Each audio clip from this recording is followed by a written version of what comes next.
Good morning, gang. Happy Monday morning. The start of a new week. The first day of however many we have left. Okay. Here's a interesting thought for you. How much time does the English-speaking world have left before we totally wind up into a Orwellian 1984 scenario? You think I'm kidding, right? Okay. Let's look at some of this. Us here in the United States, we're the last bastion of freedom in the English-speaking world, okay? The rest of our English-speaking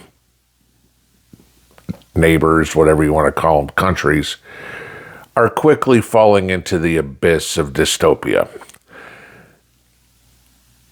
Take a look, okay? During COVID, Australia and New Zealand basically went socialist, totally. There were ridiculous arrests. You guys remember maybe about 2 years ago or so, if you ever watched his channel, the Aussie Cossack, being arrested, and I think he did like 90 days in jail or whatever for objecting to the regulations that were put into place in Australia over CV. Okay. New Zealand completely went off the deep end. They were even worse. It's funny because Australia was one of my bucket list places I wanted to visit before I died. That's changed. I'm not going to go anywhere to support a country that is, give my hard-earned money to a country where they don't value personal freedom anymore. The people do, the government just doesn't. And you take a look at Great Britain, okay? The royal family's become a laughingstock, with everything that's going on. King Charles and his whore of a wife, Prince Harry and his whore of a wife, the only saving grace that family has anywhere is Prince William and Catherine Middleton. But look what London did just a couple of weeks ago. They decided, hey, British culture isn't what we want. We're going to re-elect Mayor Khan in London. You go down the streets of London and you can hear the Muslim call to prayer. You can talk to the police in London and they will tell you there are places in London that they won't go because it's too dangerous. Those happen to be Islamist enclaves. You look at how Australia, how New Zealand, how Great Britain have, for all intents and purposes, completely outlawed guns. The cops in Britain, they don't even carry guns. Okay.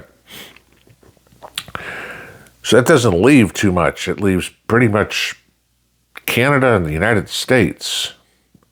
Well, let's take a look at what Canada's doing. And so all these things are things that you can expect coming to the United States. Let's look at what is on the docket in Parliament in Canada. Okay. Bill C-63, if you know what this is. It's the Online Harms Act. This is what Trudeau is calling it, okay? And the idea, the way they presented it to the people back when it was originally introduced back in February was, we wanted to protect children and things like that, right? Now, most of us probably know the story that, like Facebook or whatever, they're not allowed to, you can't post news stories in Canada there because Canada wants to be, the government wants to be able to censor the information that's coming out, all right? Well, let's take a look at what's in this Online Harms Act. And believe me, the liberal pigs in the United States are certainly watching this, trying to figure out how they could ramrod this through our Congress. So let's just take a look at some of the portions of the bill that might pique your interest. First one, enlist Canada's citizens in an ambitious social monitoring system with rewards of up to $20,000 for anonymous informants of hateful behavior, with the guilty paying penalties of up to $50,000. So basically what this one is they want your neighbor to spy on you. Oh my God, he said something that was disparaging about Donald Trump, or oh my God, he said something that was negative about Justin Trudeau, or whatever, not Donald Trump, but, he's not towing the Socialist Party line.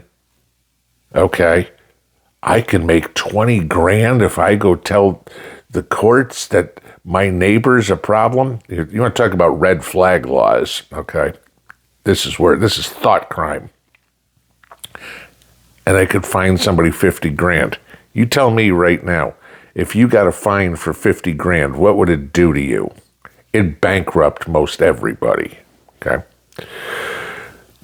Number 2, introduce extraordinary criminal penalties, including life in prison, not just for existing crimes like advocating genocide, but for any offense motivated by hatred. In theory, any non-criminal offense such as littering committed in hateful intent. Okay? You start thinking about life in prison for a hate crime. Number 3, punish pre-crime, where if an informant convinces a judge you will commit in the future a hate offense, you can be jailed for up to a year, put under house arrest, have your firearms seized, or be forced into drug or alcohol testing, all for things you haven't done. Right, okay. I think my neighbor might do this. Oh, okay. Mr. Pinball, we think you might do something. We're going to put you in jail for a year. I don't know, what are they going to call them? Re-education camps? Seem to remember some witch who was running for president in the United States in 2016 mentioned something about re-education camps for conservatives, how that we should all be put in them to enlighten us on the glory of liberalism. What do we got here? Number 4, penalize past statements. Okay. Retroactive punishment. Something that you did 10 years ago, right? By calling the offense a continuous communication of hate. In other words, I posted something on YouTube 3 years ago, and they want to be able to go back now and say, oh, well, now that the laws have changed, we want to go back and charge you with the crime for this. That's what this one is. Okay, remember the Online Harms Act. So they didn't like what I said. Thank God the internet wasn't around in the 60s. Can you imagine them going back with on all the Democrats who were against the Civil Rights Act? They'd have to arrest every single Democrat that exists. Not that pretty much every single one of them is a criminal anyway. Okay. Number 5, force corporate internet platforms to remove harmful content virtually on demand within 24 hours. And the hammer being the fines of up to 6% of their global revenue per offense if they don't. So now not only would hypothetically Canada come after me for something I said 3 years ago, but they could go after YouTube and say, you know what? You didn't go police his video from, March 11th, 2021. We're fining you 6% of your revenue. how fast does this crush social media? It'd be gone in a heartbeat. I mean, you can look at any platform, and I mean, not just talking about the stuff that you watch. I mean, we could call everything in rap music, hip hop, whatever you want to call it, songs about cop killers.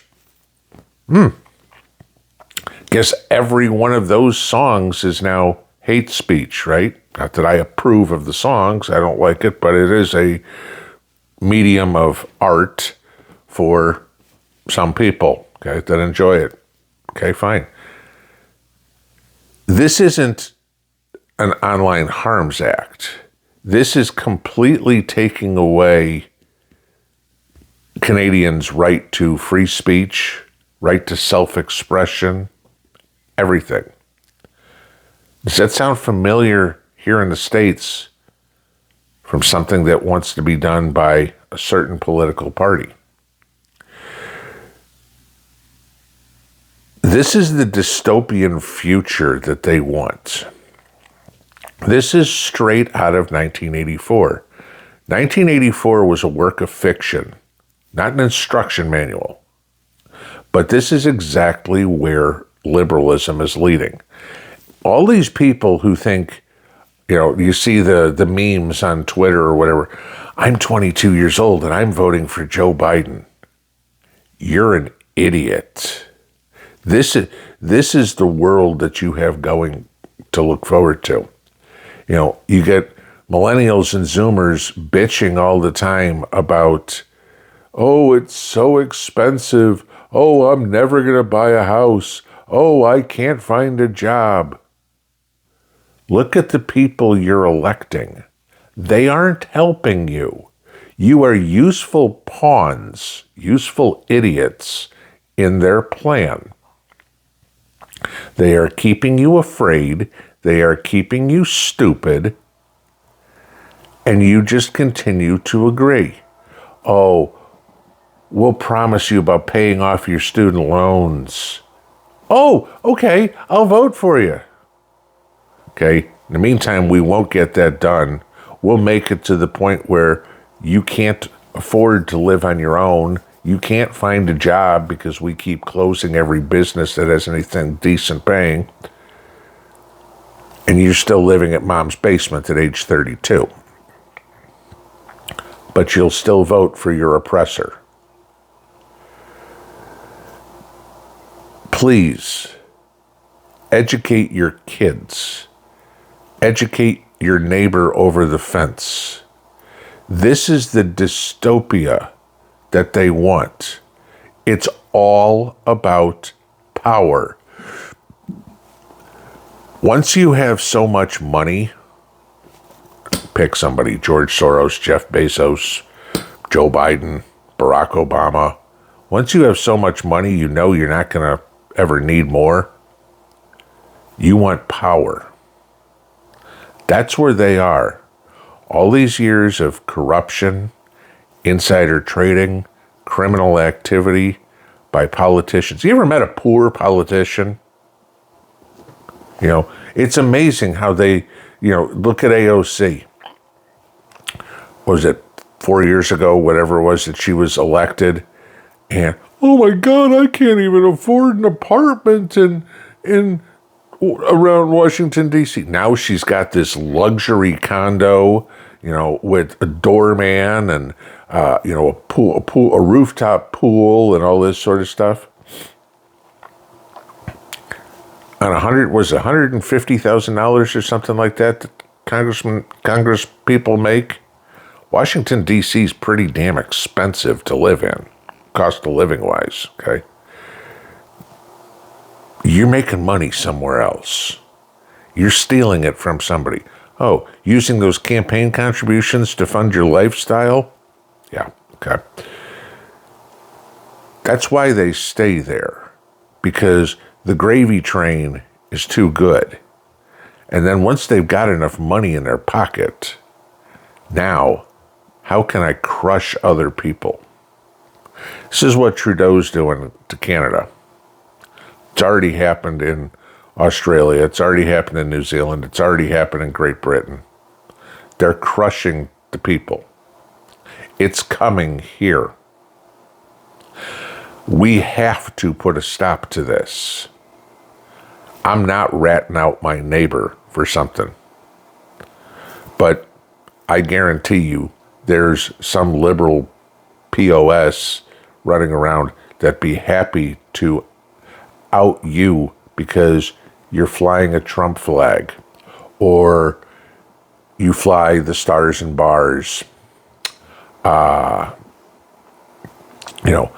You don't have a rainbow flag or a Palestinian flag or a BLM flag on the front of your house. The only thing you have is the stars and stripes, and that's offensive to them. And all they have to do is convince a judge, and you get to go spend a year in a pokey. This needs to stop.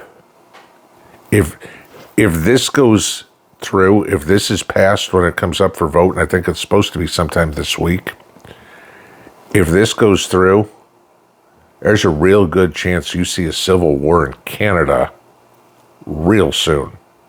And if you don't think that's not going to flood over here, ideas like this, or just the disparity between